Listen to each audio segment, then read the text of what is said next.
I've got my red robe on, so let's review. I've got my red robe on, so let's review. I've got my red robe on, I'm gonna say who's right or wrong. I've got my red robe on, so let's review. Hello, hello, hello, everyone, and welcome to the Red Robe Review. Yes, I was on vacation last week, so I just did not release any videos, but I'm back with the jump off. Thank you so much for joining me here at the Red Robe Review, where I discuss anything that pretty much resonates with me, from content to conversations to just anything that I want to come and discuss with you all. Thank you so much for joining me. Please do not be afraid to like, comment, share, and most of all, subscribe. Oh my goodness, I am so excited. We are in the fall season.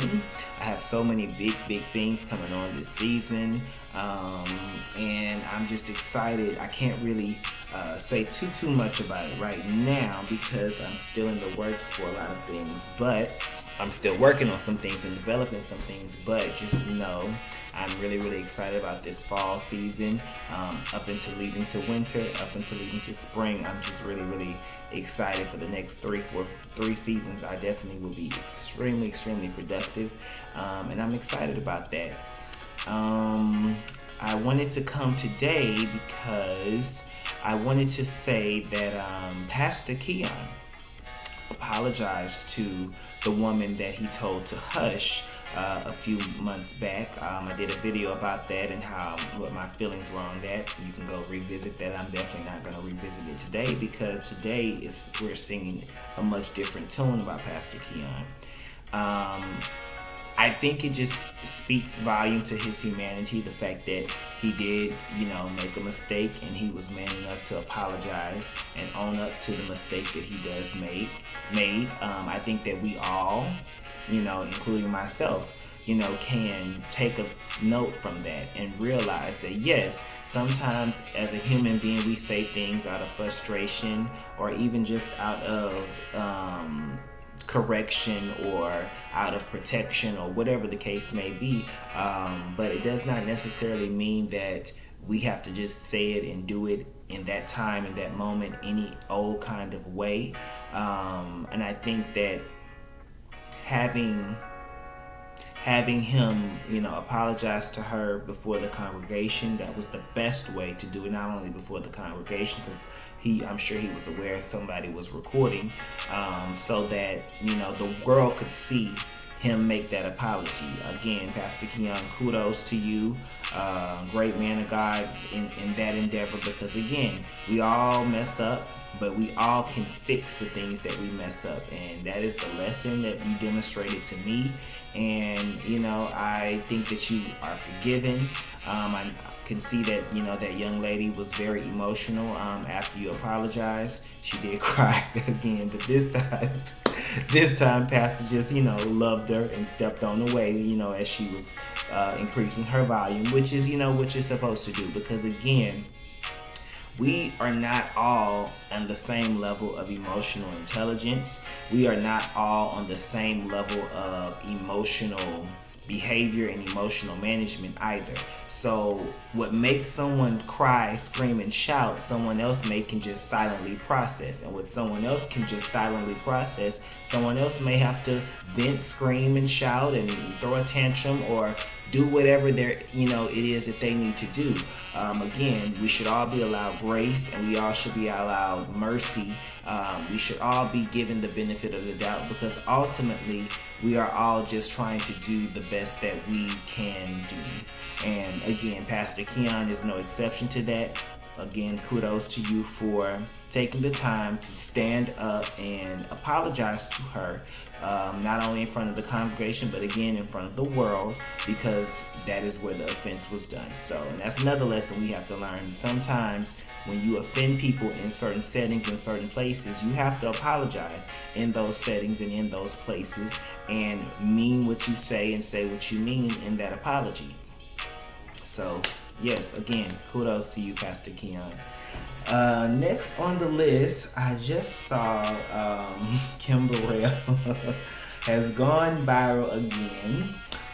This time she was singing a song and people were singing along with her, or maybe a person was singing along with her, and she asked or requested that people not sing with her. Let her, sing this particular song that she was singing on her own, and then she would come back and do it and, make a choir if need be. I find Kim Burrell to be a very, very fascinating person. I will say that. I don't think she means to be mean. I don't think that she means to come off as rude. But sometimes, well, most times, especially in these viral moments, she does come off, as rude or as inconsiderate, and sometimes a bit distasteful. And to be honest with you, if Kim Burrell was a pop singer, I think that it wouldn't bother me or anybody else as much. But you are a gospel singer, and when you're singing the gospel, I get it. You are Kim Burrell, the voice. You can sing up, down, all around, in, out. The lady can sing. I'll give her that. But when you're singing gospel music in particular, people feel drawn to want to sing with you. People feel empowered to want to sing with you. People feel, like something, God may be working on them and they need to sing those lyrics and sing that song with you. So again, in a gospel setting, I think it's a bit insensitive to ask people to be quiet and, allow you to sing. Now, again, on the flip side of that, she is an artist as well.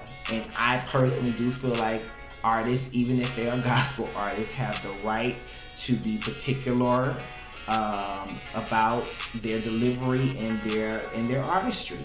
And sometimes when you're commanding and demanding excellence and you're trying to hear yourself and think of where you might want to go with the song or whatever the case may be, a lot of that background noise can kind of get in the way of that. Now again, if it would have been me, I would never ask anybody in the congregation to not sing along with me. Even when I'm doing secular music, I still will, encourage people to sing along with me. As a matter of fact, y'all can hit all the big notes if you want, because hey, give me a little break if that's what it takes. But I also do understand maybe she was just really, really in a singing spirit and she really, really wanted to sing. But just something I have to point out, and something I think that we all have to keep in mind, especially when we are in ministry and when we're singing for God, that at the end of the day, it's not about us. It's not about your riffs, your runs, your vocal precision. It's really not about any of that, Mrs. Burrell. It's about the presence of God. And I don't know if it's godly to tell people to be quiet so that you can sing. I just don't know if that's godly. At the end of the day, you are the one with the microphone. So everybody can hear you. Everybody can't hear everyone else.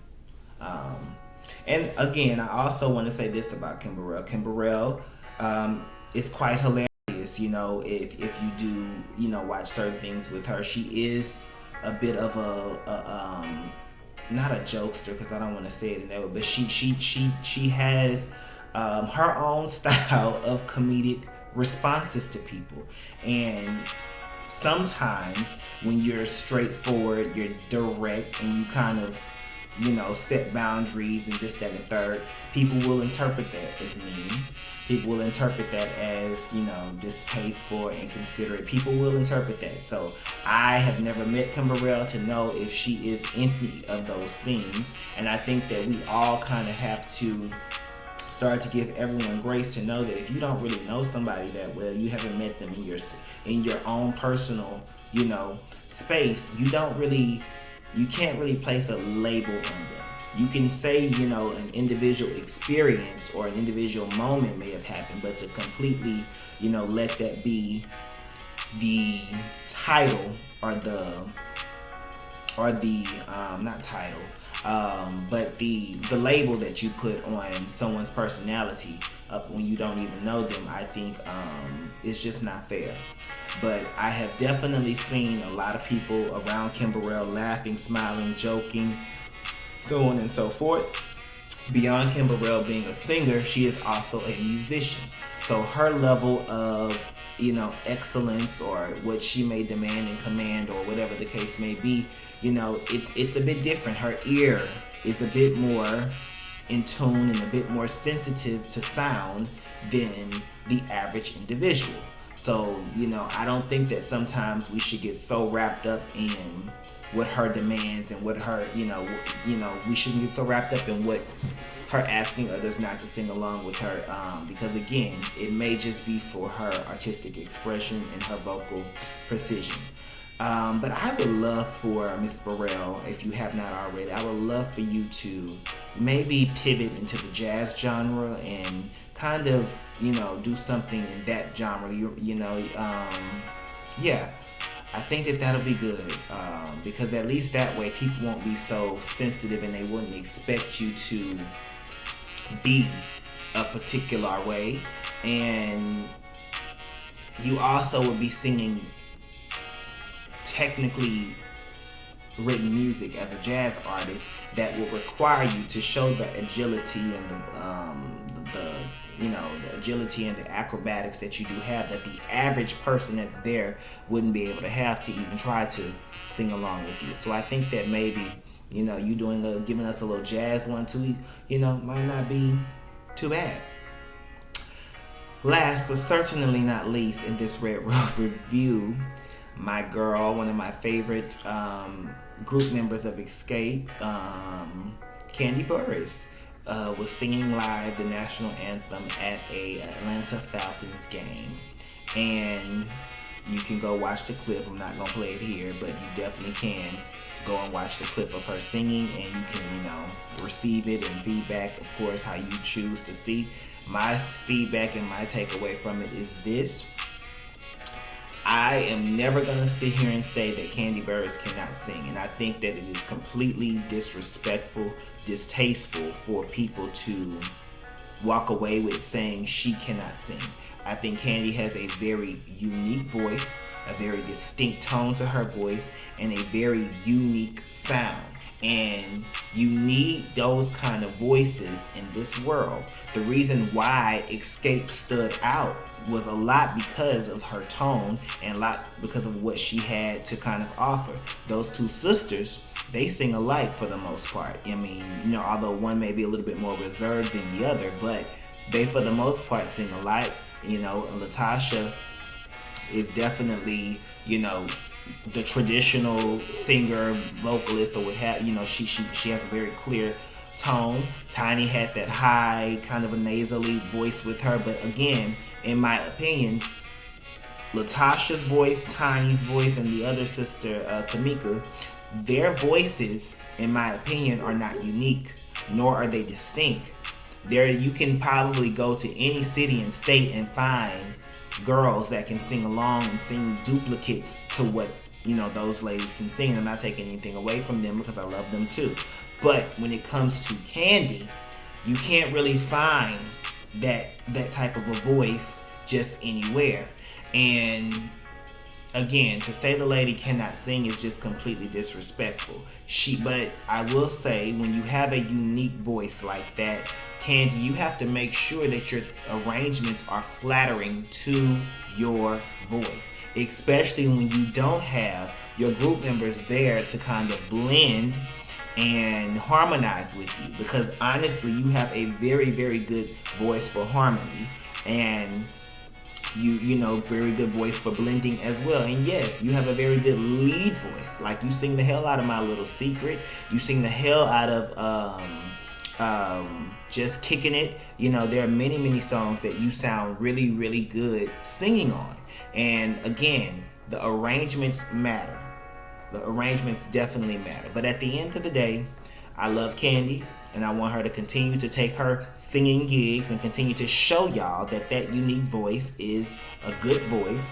And she got this. Like, the lady is she has a multi-million-dollar selling voice because it's proven and she's done it. Till next time, red robe, red bill.